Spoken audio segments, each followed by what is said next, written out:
What's up, everybody? Welcome to the Halving Report. We are on episode 20 on March 20th in the year 2020. Buy yourselves a lottery ticket. I'm just kidding. I hate the lottery. Buy Bitcoin, stack sats. There's about 53 days left until the next Bitcoin halving. The price of Bitcoin is 6,200 American dollars. I know all y'all were scared from the massive liquidation that we just witnessed with the stock market, with Bitcoin, with every asset. Although in the short term, Bitcoin is down like 40% or so, it seems to have found its bottom and bounced back a little bit. Somebody recently asked me, why do Bitcoins have value? Bitcoin.org has a really good answer to this question, and it says that Bitcoins have value because they are useful as a form of money. Bitcoin has the characteristics of money such as durability, portability, fungibility, scarcity, divisibility, and recognizability, based on the properties of mathematics rather than relying on physical properties like gold and silver or trust in central authorities like fiat currencies. In short, Bitcoin is backed by mathematics.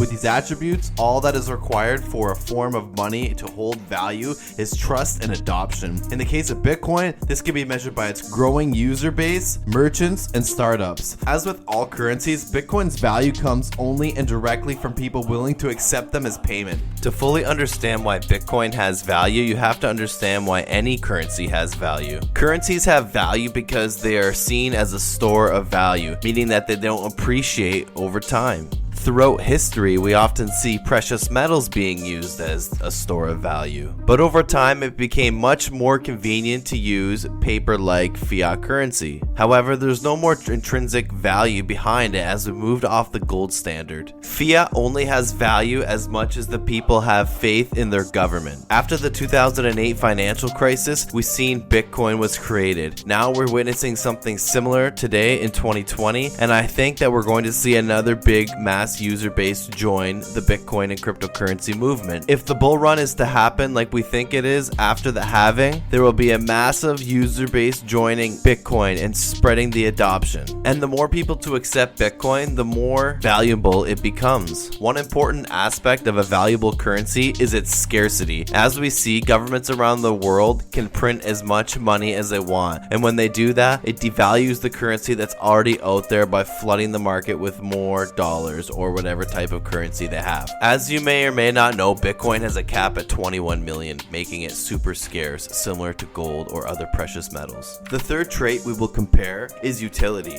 One of the biggest selling points of Bitcoin has been its use of blockchain technology.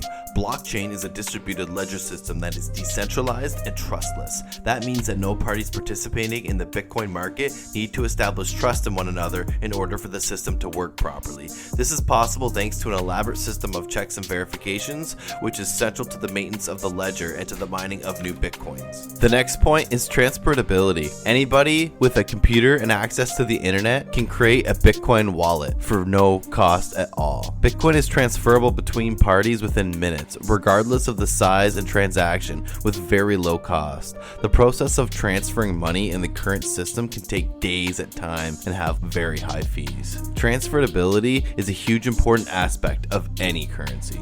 Another point to consider for a trait in a currency is its durability. Durability is a major issue for fiat currencies in their physical form. A dollar bill is sturdy and can be torn, burned, or otherwise rendered unusable. Digital forms of payment are not susceptible to these physical harms in the same way.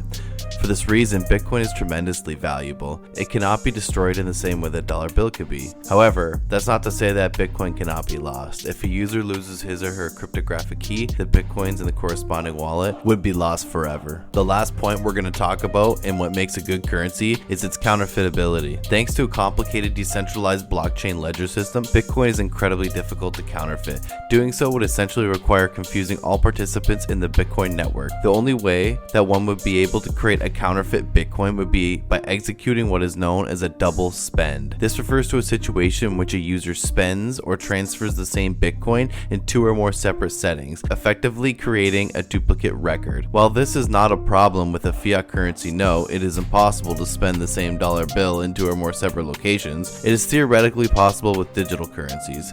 What makes a double spend unlikely, though, is the size of the Bitcoin network. A so-called 51% attack, in which a group of miners theoretically theoretically control more than half of all the network power would be necessary. By controlling a majority of all network power, this group could dominate the remainder of the network to falsify records. However, such an attack on Bitcoin would require an overwhelming amount of effort, money, and computing power, thereby rendering the possibility extremely unlikely. I hope this episode has offered some insight into how Bitcoin gets its value. Thanks for listening to episode 20 of the Halving Report.